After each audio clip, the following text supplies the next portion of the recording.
than originally proposed. And what he wants to hear from them is what their priorities are, what their bottom lines are, so he can play a constructive role in moving things forward. I would expect that later this week he'll have probably another virtual meeting with members who might consider themselves more moderate or however you want to define them. They're all out of session this week, as you know, so hence that's why the meetings are virtual. We have been in touch, or we've stayed in touch with staff and a range of members over the course of the weekend as we work to continue to make progress. But I don't have any additional updates from Senator Manchin or Senator Sinema at this point. How long do you plan to give those negotiations with Manchin and Sinema? Is there a deadline?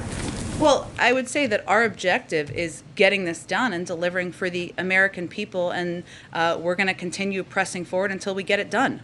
So, yes, it requires Senator Sinema and Senator Manchin moving forward and supporting a path forward. It also requires agreement on what a package would look like. So the president's going to continue to work with a range of members from across the Democratic caucus. And just on one other topic, I'm assuming you saw what the Facebook whistleblower had to say last night. Did these revelations change the way the White House thinks about regulating Facebook and other social media giants?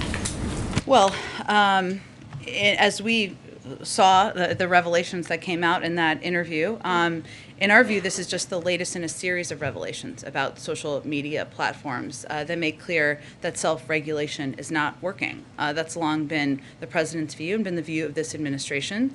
They validate the significant concern that the president and lawmakers on both sides of the aisle have expressed about how social media giants operate and the power they've amassed.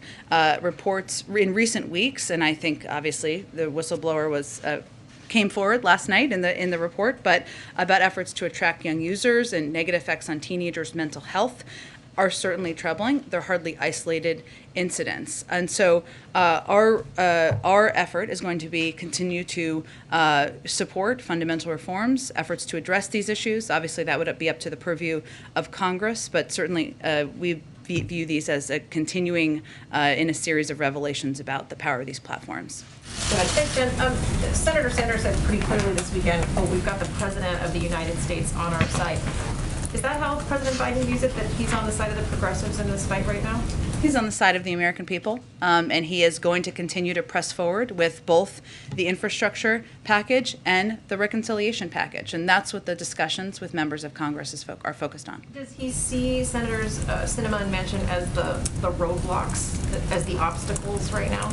Well, as he stated earlier today, he knows that, and you all know, that the majority of members are support moving forward with a bold and ambitious agenda that is going to fundamentally make us more competitive in the world, help compete with China, rebuild our roads, rails, and bridges, give the American people more breathing room. And we know that fundamentally we need 2 more votes in the Senate. Circling back to one thing he did say on the debt ceiling, that he can't guarantee that the U.S. won't reach this debt ceiling. Given the dire economic consequences that have been laid out, if indeed the U.S. defaults, can you elaborate on what he was saying in terms of what the American people should be preparing for as a worst-case scenario? Does he see this as potentially an inevitable at where we are today? No, he also said in the same set of remarks or in comments, that he couldn't imagine it going to that point because Congress has raised the debt limit 80 times. They've done it in a bipartisan fashion, and it is imperative that we move forward given the impact this could have on the American people, whether it is people's bank accounts, their Social Security accounts, their economic security. There is a great deal of retirement savings, salaries for service members. There's a great deal that is at risk for Americans who are going to be waiting at home, watching how this might impact them. Now, the moment we're in, as the president talked about earlier today, is despite the fact that under the last administration, nearly $8 trillion in bills was compiled. I think I have a little chart here just to give you a little visual. Almost $8 trillion during the Trump administration, $676 billion during the Biden administration. So What Senator McConnell is refusing to do is to pay the debts of what were rung up under his leadership when he was in the Senate, still continues to be, of course, and when Trump was president. The debt limit is about paying for bills we have already spent. It is not about initiatives that we're talking about and debating now. And this tells you exactly where those costs came from. Go ahead. The president said this morning that he intended to speak with Senator McConnell. Have they had that conversation yet? And will it be face-to-face or? I think what the president was conveying is that he's, of course, open to speaking to Senator McConnell. That's the role, or should be the role, of any president, to work to address what could be an economic catastrophe for the American public. They have not talked yet. I don't know when it will be scheduled, but what is clear is this is not a negotiation. We know what needs to happen here. What is happening in the Senate right now is Senate Democrats have proposed that they would do all the votes to raise the debt limit. They are happy to be the adults in the room. They're not even asking Republicans to vote for it at this point. We know they're unwilling to be the adults in the room. They are blocking the effort by Democrats to raise the debt limit themselves. So it's pretty clear what needs to happen. That is the fastest, the simplest, the cleanest, the least risky way to get this done, and certainly that's what the president would convey if and when they speak. Obviously, the president has known Senator McConnell for a long time. He said they've been down this road before, I think, this morning. He also knows that he's not someone who generally changes his mind or bows to pressure like this. So if Republicans do not give on this, what is the president's recommendation to Senator Schumer as the clock is quickly ticking toward that deadline? Well, when we keep ticking, we'll keep having a discussion about that. Obviously, the Democrats have expressed a willingness, an openness, and a desire to get this done.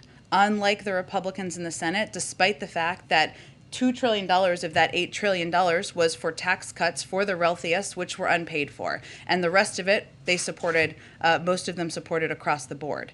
The president, as you heard him say, he wasn't ruling out options this morning as it relates to legislative paths forward. But what is very clear here is that the cleanest, easiest, fastest way to get this done is by the Republicans allowing Democrats to move forward with a vote. They can do that tomorrow, and we can reduce the uncertainty for the American people. So he's not ruling out reconciliation, just to be clear. He was not ruling out, but let's be clear about what that process. That is a long procedural process, potentially. That's why I was asking. Well, right, but this is an important point because it's a long procedural process. It allows for the Republicans to do unlimited amendments that could be about any topic that may or may not have anything to do with the debt ceiling. Why are we going to play around with the security and the economic security of the American people and the security and the full faith and credit of the United States? That's the president's point he was making this morning. Go ahead. Thank you, Jen. First, does the president agree with Dr. Fauci that it's too soon to tell if people are going to be able to gather for Christmas?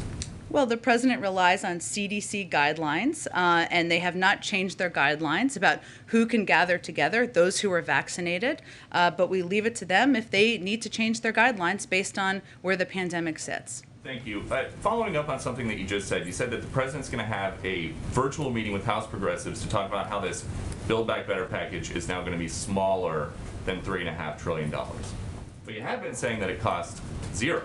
So are you now admitting that the plan does not cost zero, or is it less than zero? Well, let's not dumb this down for the American public here. What we're talking about is how much the top line investments are, which are all paid for, so therefore it costs zero. No matter what the cost or size of the top line investments are, we have ways to pay for it. So the point is, that's important to the American public, all of your viewers too, is that this is not going to cost the American public $1. We're going to pay for this by asking corporations, the highest income, so people under $400,000, I should say, corporations' highest income, to cover the cost of these necessary investments. So just to not dumb it down then, does the plan cost nothing or is the plan free?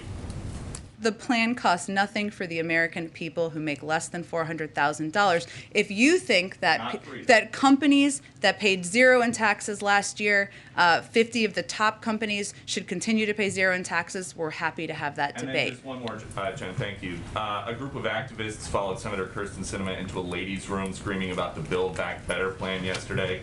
The president said today, "I don't think they're appropriate tactics, but It happens to everybody, and it's part of the process. He is an expert on the process. Has he ever been chased into a restroom by activists? Let me be clear here, because I think the context of what happened here is very important. And Senator Sinema put out a statement this morning. So as she said, and I would reiterate from here, the protection of the freedom to protest, to speak out, and to criticize is fundamental to our democracy. The president believes that. Maybe he shorthanded it, but he wanted to make that clear this morning. What happened this weekend was that her classroom, her students, and the safe and intellectually stimulating environment she's worked to create during the years of teaching at ASU was breached. That's inappropriate and unacceptable. And I think the context of what happened here is important, despite the fact that, of course, the president stands for the fundamental right of people to protest, to object, to criticize, as they often do outside of the gates of the White House. So does the White House condemn these protesters who chased her into the restroom? I just said it was inappropriate and unacceptable. I think that pretty much. Not to do that again. I think that's pretty clear that they shouldn't breach the classroom and make the students feel like their privacy, their intellectually stimulating classroom, and their time as students in college is being broached upon. Jen, Go ahead. I have a follow-up to Peter's question? Sure. China follow-up, against Jen? an airplane. I'll come to you next, Emerald. That's right. China against that warplanes flying over Taiwan. What is the White House's interpretation of what China is doing, and what can be done to kind of ratchet down those tensions? Well, we remain concerned by the People's Republic of China's provocative military activity near Taiwan, which is destabilizing, risks miscalculations, and undermines regional peace and stability. We urge Beijing to cease its military, diplomatic, and economic pressure and coercion against Taiwan, and we have an abiding interest in peace and stability across the Taiwan Strait. That's why we will continue to assist Taiwan in maintaining a sufficient self-defense capability. We maintain our commitments as outlined in the 3 communiques, Taiwan Relations Act, and the 6 assurances. Our commitment to Taiwan is rock solid and contributes to the maintenance of peace and stability across the Taiwan Strait and within the region. We have been clear privately and publicly about our concern about the PRC's pressure and coercion toward Taiwan, and we will continue to watch the situation very closely. Is the White House monitoring the oil spill in California, and are you guys engaged on that, and kind of what are you taking away from it moving forward? We are certainly monitoring the oil spill, and we are very engaged in it. We're working collaboratively with state and local partners to address efforts to find the leak, contain the spill, and assess impact and address potential causes. The response is currently a 24/7 operation. Response efforts are scheduled to continue until federal and state officials determine that the response to the crude oil spill is complete. All available actions are being taken to ensure the safety of the public and response personnel, to control the source and recover spilled materials, to maximize the protection of environmentally sensitive areas, and minimize impact to maritime commerce. So early on Sunday, a unified command was established between Amplify Energy, the operator, the Coast Guard, California Department of Fish and Wildlife, as well as the cities of Long Beach, Newport Beach, Huntington Beach, and the Orange County Sheriff's Department. The federal government has so far 14 boats have been conducting oil recovery operations since Sunday afternoon. 4 aircraft were dispatched for overflight assessments. Shoreside response was conducted by 105 government agency personnel, and approximately 3,150 gallons of oil have been recovered from the water, and 5,360 feet of boom has been deployed. So we are very engaged in the effort that is 24/7 at this point in time. Last question. Now, White House economic advisors predicted there would be short-term inflation, but now we're seeing more reports that this is, going to be more long-term, maybe well into next year. Did the White House misjudge the situation, and what is the White House doing to maybe manage these new expectations? Well, the Federal Reserve and the OECD continue to project that inflation will come down in the next year, and we look to those projections. Obviously, it's under the purview specifically of the Federal Reserve. I would say over the long term, what we're working to do is get our Build Back Better agenda passed, something that outside economists, Nobel laureates have said would address inflation over the long term, reduce costs, and that's one of the reasons a huge priority for the president. Emerald, I promised I'd go to you next. Go ahead. Yeah, I appreciate it. First, following up on Jeff's question regarding China and Taiwan, China has grown increasingly aggressive under this administration, and then now we're set to start trade talks back with them. There was concern when President Biden took office about his son's business dealings with China. He was supposed to divest himself of his stake in a Chinese private equity firm in December with ties to the Chinese central bank. As of April, he had not yet done that, and at some point you are going to get back to us on that. Do you have an update on that? Has he dissolved that interest now? I'd point you to his representatives on that. He doesn't work in the administration. I would say, though, Emerald, that, and I think you're referring today to the announcement, this speech by Ambassador Tai about Phase 1. And what I think it's important to note here is that this approach definitely differs from the approach of the prior administration, in our view. Their approach hurt select sectors of the American economy and wasn't targeted to address strategic problems we have.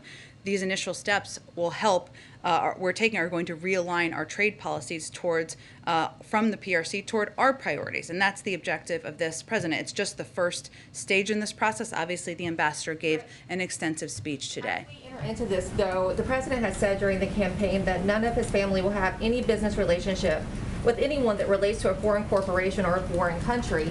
Wouldn't it be assuring to the American people as we head into this if they just let the American people know if Hunter has divulged himself of that? Well, again, I conveyed to you, and then I think I'm going to have to move on, that you should talk to his representatives. And there's no reason to yell. I'm certainly not yelling. You should talk to his representatives. That remains his policy. He's been working to wind that down. Beyond that, I think would talk to his representatives. Follow up on what Peter asked regarding Dr. Fauci. Dr. Sure. Fauci has indicated that in the time of COVID, people should be willing to give up personal choice or personal civil liberties for the greater good. We're also seeing very disturbing images out of Australia. So first off, I want to know, does the president agree with that statement by Dr. Fauci? And then secondly, does President Biden support what the Australian government is doing in their country? And would he consider similar measures in the United States if case count goes up, continues to go up over the winter? The president has been pursuing our own policies here in the United States, which has led to nearly 80% of the American public getting at least one shot, and bringing the cases of COVID down dramatically over the past several months. So we'll continue to abide by and conduct our own policies. Go ahead. Thanks, Jen. The president acknowledged today that the top line spending number in the reconciliation bill is going to have to be less than he envisioned. Has he started considering what for him would be a priority to keep in the bill versus not? And is he talking about that or sharing that view in these conversations that you're talking about with moderates and liberal lawmakers on the Hill? Is he sharing what he thinks ought to stay versus what can maybe go? It's a conversation, but the president's red lines continue to be that he will not raise taxes for anyone making less than $400,000 a year, and that he wants to give the middle class in this country some breathing room. But what he wants to do is have a conversation, hear from everybody on what their top lines are and what their priorities are. These were his initial proposals, right? So really this is a conversation to move the ball forward. And that's part of the conversation I'll have with progressive members and other members later this week. And can you talk a little bit about tomorrow's trip to Michigan, why he decided to do that, Sure. what he hopes to accomplish there? Sure. So tomorrow he will be traveling to Michigan. As you all know, it's a state that would benefit greatly from both the bipartisan infrastructure package and the Build Back Better agenda. Just to give you a couple of examples, Michiganders, I confirmed that is actually what people from Michigan call themselves, with Chris over here, spend an extra 67% of their time commuting because of the need for updating infrastructure. I mean, this is something that impacts people across the state every single day. Almost 10% of people in Michigan don't have broadband access. That is really something that will help level the playing field for people, whether they're in urban or rural communities. 44% of people in Michigan live in childcare deserts. These are all issues that are addressed by both of these packages. There's more details, and we're happy to provide more to you as we lead into tomorrow. But this is a state that could benefit greatly from the president's bold and ambitious agenda. He wants to go out there and talk about the components and the pieces of these bills that will make people's lives better, even as we're having very important conversations about the legislative logistics here. Go ahead. Thank you so much, Jen. Thank you. For international visitors, the administration is looking at the CDC to guide which vaccines will be accepted. Right now, the CDC considers fully vaccinated those who got Pfizer, Moderna, and Johnson & Johnson, of course, but it also says the guidance can be applied to vaccines that have been listed by the World Health Organization. Will there be any change to this guidance? And, for example, the Russian vaccine, who is not in the WHO, will be accepted? I would point to the CDC. As you know, we're going to have an update on our international travel guidelines as we get closer to November. Early November remains the timeline that we're focused on, but I will leave it to our health experts to outline more specifics. Go ahead. Sorry, thank you. After a couple of weeks ago, the last update on those guidelines, Canadians can fly, for instance, from Vancouver to Seattle, but can't drive across the border for a non-essential trip. Now, that's had a big impact on border communities all across the country, especially like Point Roberts, Washington, which can only be accessed by land through Canada. Governor Inslee, Senator Murray, Congressman Dobene have asked the administration to either change that policy or at least explain it. Haven't heard anything. Can you tell us anything about the reason for that difference? Again, it's determined by our public health officials, and our objective, of course, is to return to overland travel, just like we're working toward returning to international travel, but we leave it to them to make that determination. Go ahead. I don't have anything more on this. Go ahead. Thanks. I wanted to go back to you and the President earlier said that reconciliation was a risky way to get the debt ceiling through. And I know that you've said that there's potentially votes that could happen, but the parliamentarian has said that it's not going to impact your other reconciliation bill in any way, and Democrats control the Senate, so therefore you have the majority to knock down any amendment that Republicans would offer. So while I totally take the point that it would be cleaner if there was just a vote on the bill, I'm wondering if you could identify what the risk is, and particularly in the context of, I think what Republicans say is, you guys don't want to go down this path because rather than a sort of pause that would be a set time limit, reconciliation would force you to put a actual dollar amount on what the debt ceiling increase would be. Well, the reason why, obviously, as you know, but others may not, it would be a separate reconciliation bill, not the same as the reconciliation package we've been debating and talking about, which, by the way, we've been working on for months now, as you know. The reconciliation process would mean essentially starting from scratch. And the point is, why wouldn't it be the preference?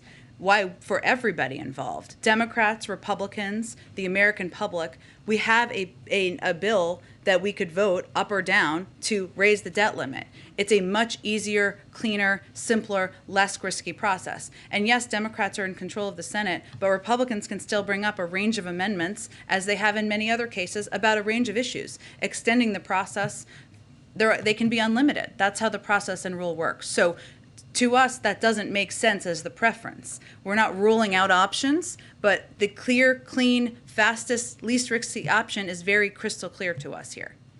Okay. I wanted to ask about the energy crisis that's going on abroad, and we kind of touched on it earlier. You spoke about efforts to sort of shore up energy in the United States, but there's a couple crunch points. One is, as other nations, including China, are struggling with energy, it leads to those inflation issues because we have much of our supply chain is broad and factories aren't functioning there.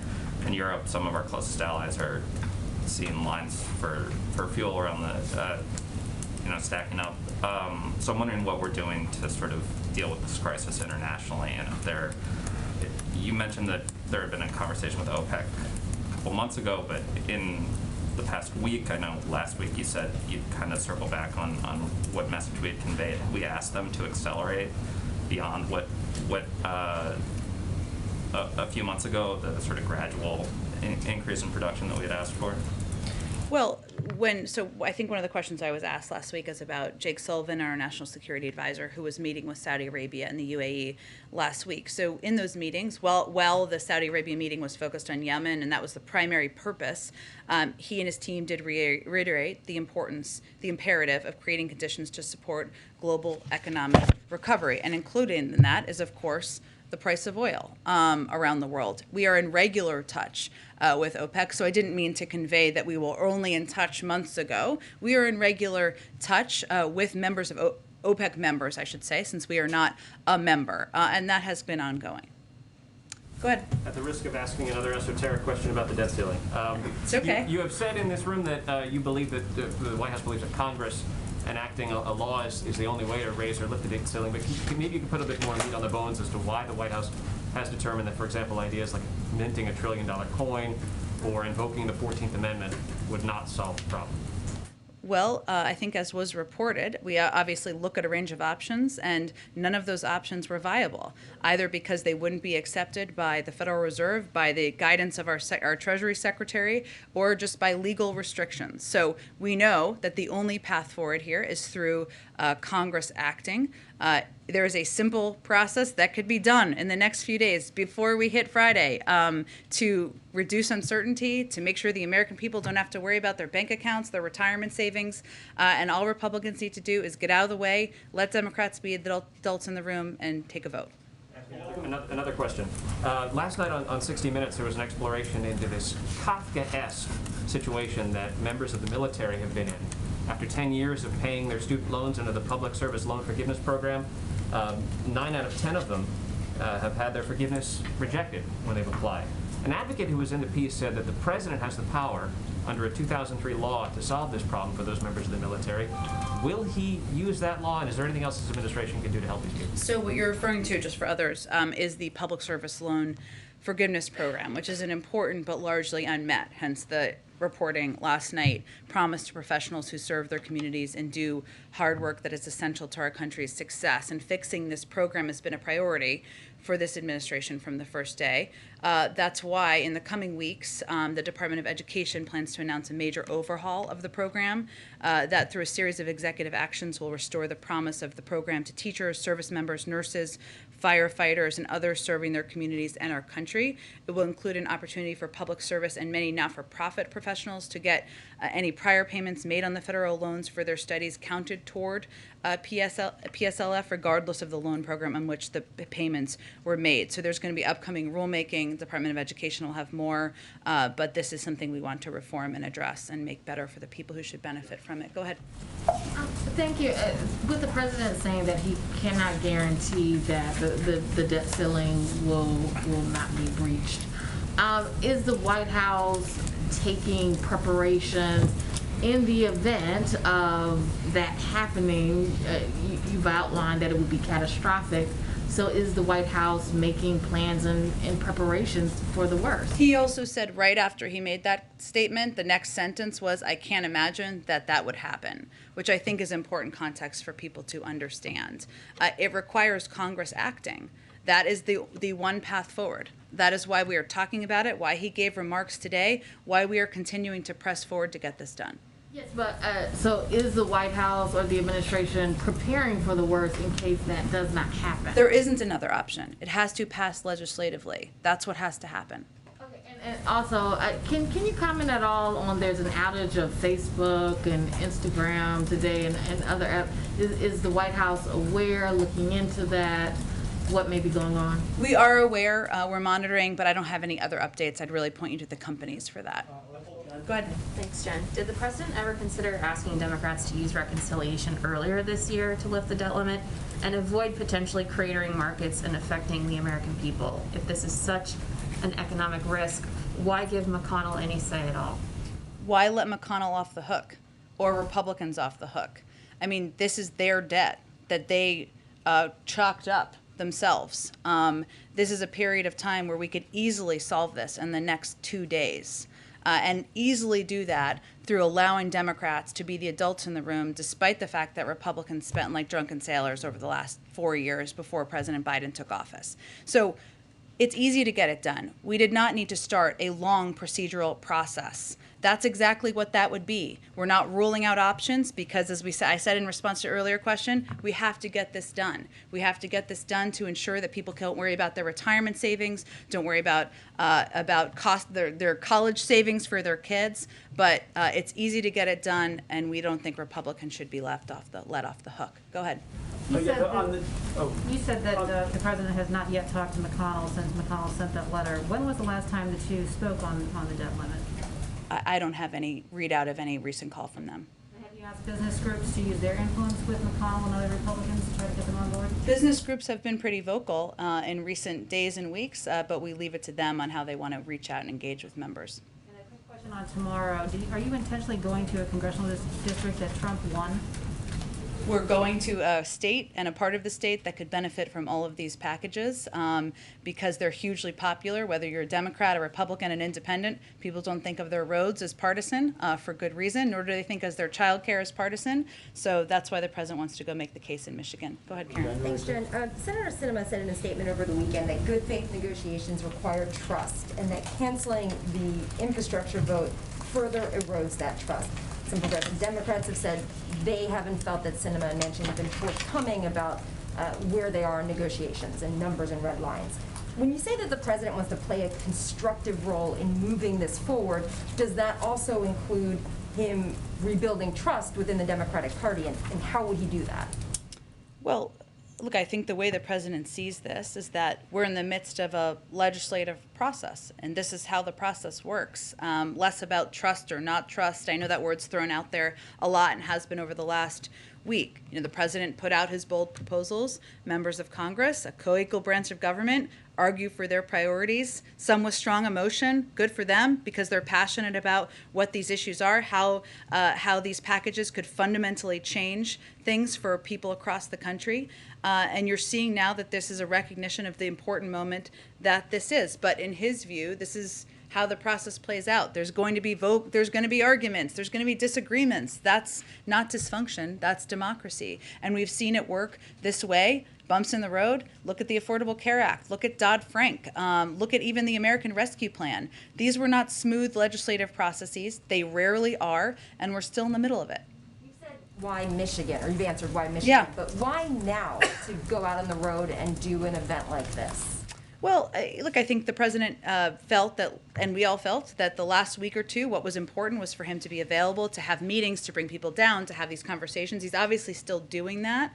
But now it's also important to remind people, as the sausage making has been kind of the dominant storyline for the last few weeks, what this is all about. Why he's fighting so hard for it, why there's important debates and discussions about what are in these two important packages. And so that's what he's going to do in Michigan tomorrow, and I expect he'll do more of it in the weeks ahead. Go ahead. Two questions on the oil spill. Is the White House considering a national emergency declaration for the spill there? That would really be something typically that is requested by the governor and granted by FEMA. So I don't have any updates on that. We're, of course, continuing to closely monitor. We're in close touch with the governor and his team, but I would point you to FEMA on that if there's an update. And the administration's effort to stop auctioning offshore drilling leases is currently subject to litigation. The judge blocked the stoppage of that. How does this spill kind of underscore that effort that the administration wants to no longer lease new offshore drilling? Well, I think one of the reasons that, one, there are also existing oil leases, I should just clarify, not that it was your question, that are still ongoing. That has not changed. And obviously you referenced the ongoing litigation. Look, I think the president has identified addressing the climate crisis as a core priority for him in this administration. And certainly taking every step possible to do that remains a priority. I wouldn't say that this changes that. That has been the case before this and will be the case even as we work to ensure recovery is complete. Go ahead, Andrew. Thank you, Jen.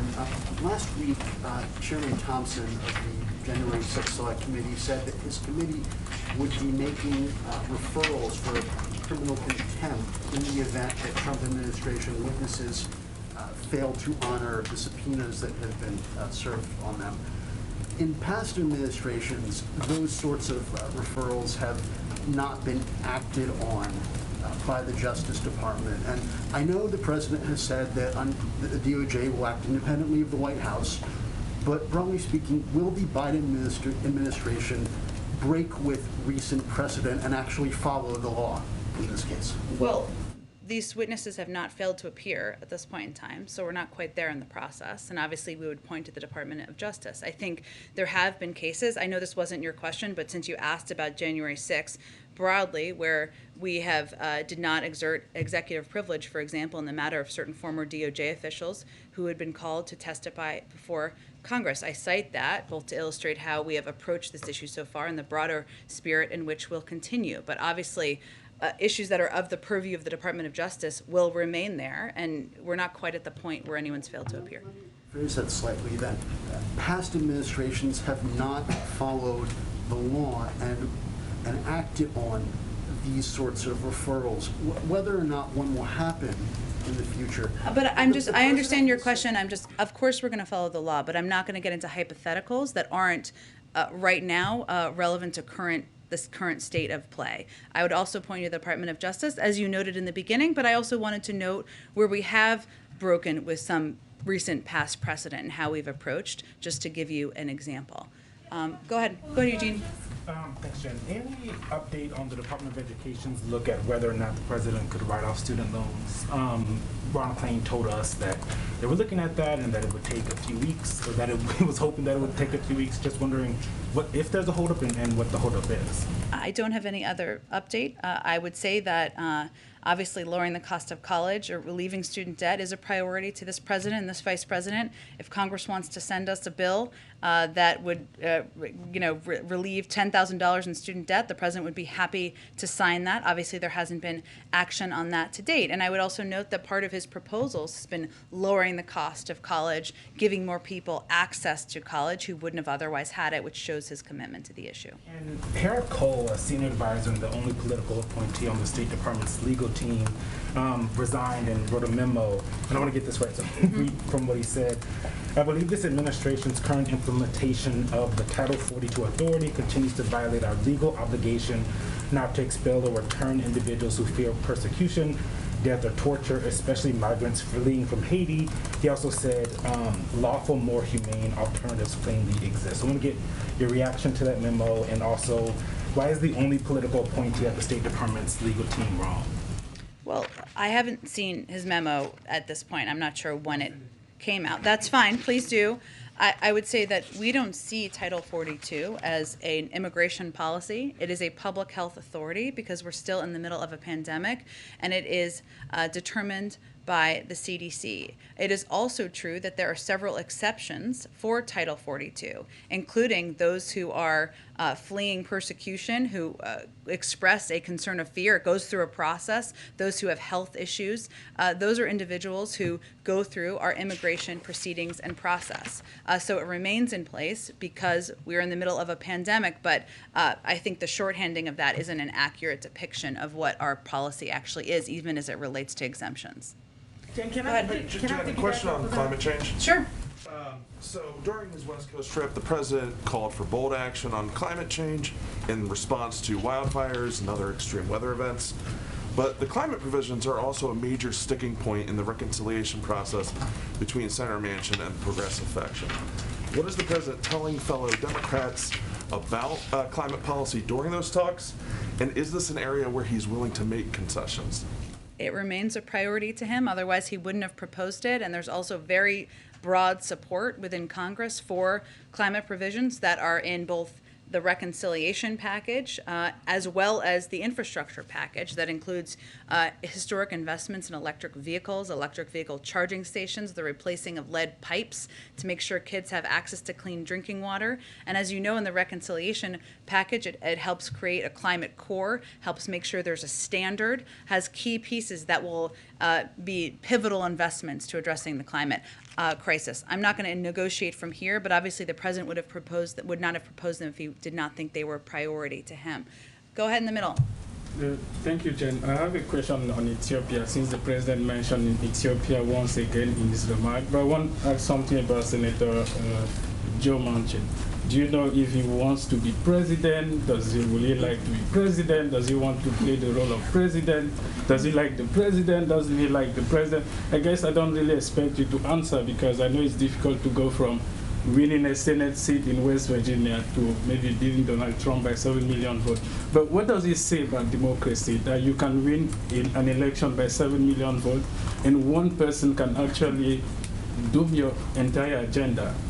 We don't see it that way. We're in the middle of a process. This is democracy. It's not dysfunction. So we're going to keep at it. Go ahead.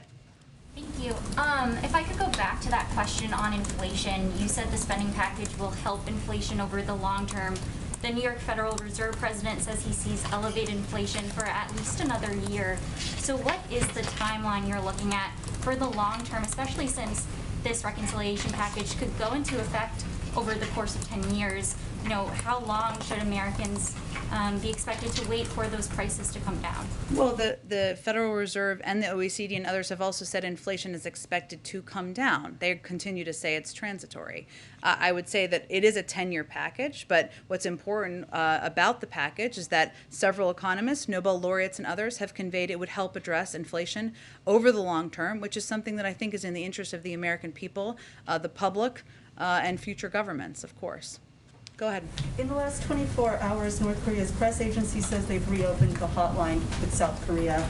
Just wondering if the administration has been in touch with Seoul in that time, and what concerns you may have about the, I guess, supposed, I don't know if it's a real hypersonic missile, but the alleged hypersonic missile. Well, we support, first to your first part of your question, I think, we of course support and continue to support inter-Korean dialogue and engagement and cooperation, and we'll continue to work with our ROK partners to that end. As it relates to our engagement, we of course, well, on the missile launches, let me add that so I don't miss that.